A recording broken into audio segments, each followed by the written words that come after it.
Hippie King Jesus. I like video games.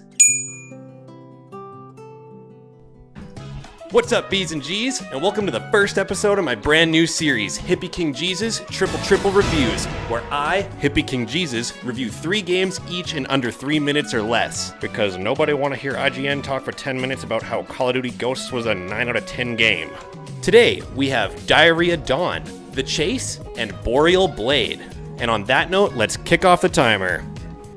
Stepping up to the review plate first is Diarrhea Don, coming in hot at $2.29 Canadian on Steam. This game was released on Remembrance Day and has a description that reads, "You only have one objective in the game, and that is to poo on your unsuspecting targets. Go through the story of Dawn and get the message that this game sends to you." First impressions? So far, so good. Let's boot up this steal of a deal and see what Donnie has to offer us. When you first start up Diarrhea Dawn, you'll be presented with this zoomed and cropped title screen. I tried mashing some keys to advance to the gameplay, but to no avail. So far, the only thing that has been played is me. The second time you start up the game, you will now see the assumably intended title screen. No music, no sound effects, just a shitty pixel art rendition of a normal street with a display of the controls. Arrow keys to move, and space to drop a projectile. The only selectable option right off the bat is Story of Dawn, so I hop right in.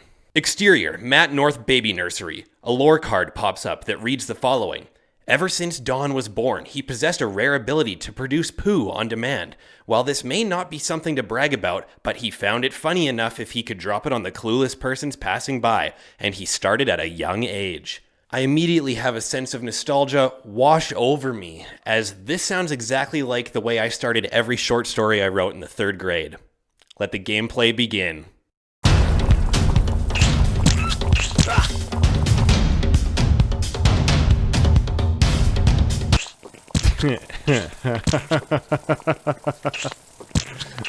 This game cost money. As you can see, this game brought me a great sense of pleasure for the first level, where you play as Baby Dawn plopping heaters on innocent citizens. However, this feeling quickly tapers off, as there is only one mechanic each level and it never switches up. To complete each level, you're just forced to drop flash game dookies on unsuspecting folks for 3 minutes straight. Level 2. The second level's expedition dump states, when Dawn was 17 years old and school was out, he would walk to the top of his apartment building and amuse himself with his ability. Still, there was no one who suspected anything, that he was the culprit for this mess. Same level, taller building. The joy has now been completely sapped from my entire being, as I'd really like to fully beat this game in order to provide you, all the B's and G's, with a legitimized and reputable review, but the gameplay is so damn boring. Committed to the cause, however, I continue to drop dookies so I can see where this story is headed. After pinching loaves for another 3 minutes straight to advance the plot, the level restarts itself. I got an achievement for this though, so I thought it might be part of the experience. I must say though that this didn't do anything great for the experience, as I was now in a bitter mood replaying level 2 of Diarrhea Dawn. I start busting grumpies for 3 more minutes only for the level to restart once more. Are we playing the same level again? I've had enough, and I've dropped my last deuce. I give Diarrhea Dawn 1 out of 5 butt burritos. And now, a quick word from our sponsors. Today's video is brought to you by you, the B's and G's that watch my content. And from now until the end of time, you can subscribe to my channel and like this video for free. I'm subscribed to Hippie King Jesus. Now prove this message.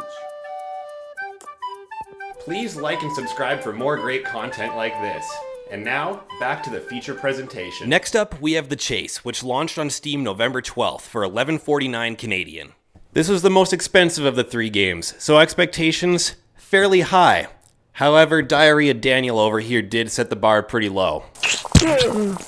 The description reads, The Chase is a 2.5D racing game where you have to run from the cops, collect some cash, and do some missions. Unlock new cars and goofy characters, I think that's it. A not-so-subtle, racially insensitive character design, coupled with a description that tells you the developers don't even know what's in this game. I'm sold, put it in my library. Please choose your preferred language. English, or this one. Gonna have to roll with English for this playthrough. Also, shout out to Gundatch for the soundtrack, which frankly is straight fire. I think I speak for all PC gamers when I say that it's very reassuring when you boot up a game the first time that it looks like it was something that was ported from the App Store. Let's see if the gameplay can top the excitement of Diarrhea Don.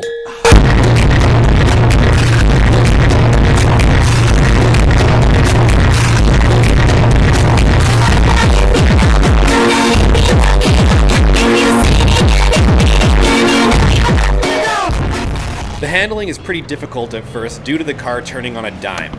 So much as tapping the arrow key for longer than half a second is pretty much telling the game that you want to turn 90 degrees. Once you get the hang of things though, the gameplay here is actually somewhat satisfying. You can pick up NOS and mines to boost your speed and explode cop cars, and the drifting is actually pretty fun. Also, this happens when your car explodes. Oh my god. What the hell? What the fuck? I didn't know you could run around as the guy. What the hell am I gonna do? Destroy the water towers? Did I get a new car? You just went into them. What the fuck? That's so stupid. There's a decent selection of cars to unlock, as well as some original characters, such as Middle East Tron, Middle East Batman, Middle East John Wick, and Middle East Terminator. I personally preferred the default skin, so I swapped back to that and bought a new car and jumped back into the game to figure out that you can beat the levels just by driving in circles. Although more enjoyable and graphically advanced than Diarrhea Daniel, I can't give this game too much credit, as it's really just a $12 mobile game that's playable on PC. I'd be hard-pressed to recommend this game even at a $2 price tag. I'm giving the chase 2 out of 5 Gundaches.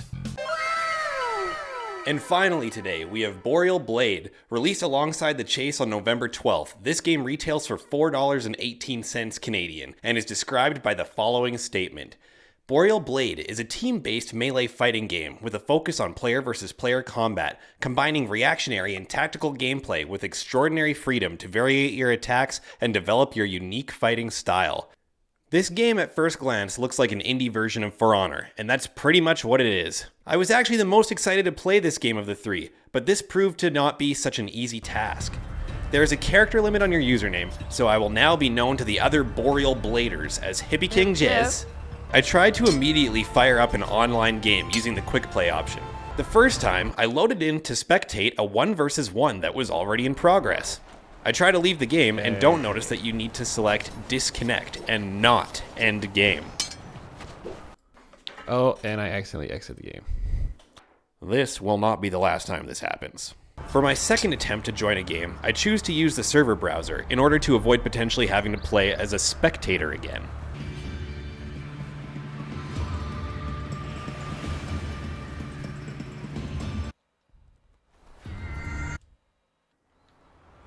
Boreal Blade is now beginning to test my patience. Alright, well let's just host a game so that people have to join us. That has to work, right?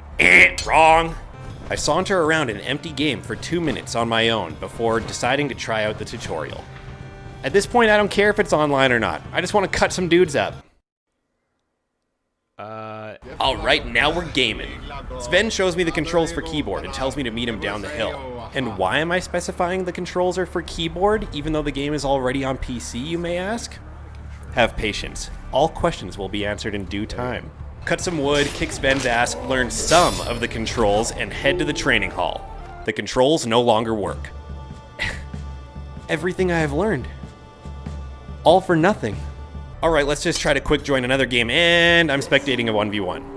Okay, well, maybe just unselect duel, okay, and... How did these guys get in?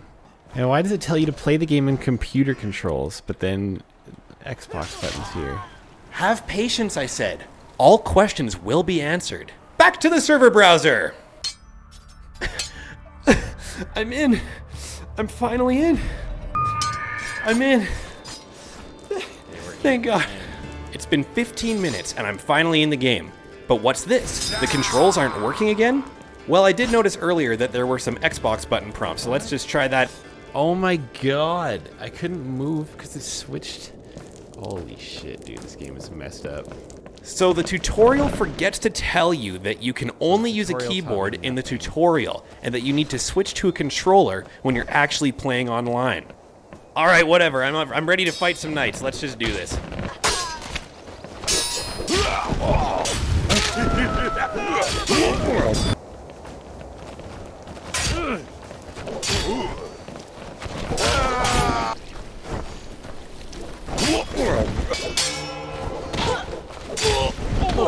After playing Boreal Blade for half an hour, all I was left with was disappointment and trust issues. Although this game looks to have had more effort put into it than Diarrhea Donatello, for the way it played with my emotions, I'm going to have to give this one a strongly do not recommend. Boreal Blade gets 0 keyboards out of 5 Xbox controllers. And thus concludes the first episode of Triple Reviews. Thanks for watching, and stay tuned for more. If you enjoyed, consider liking and subscribing. Good night, and I love you.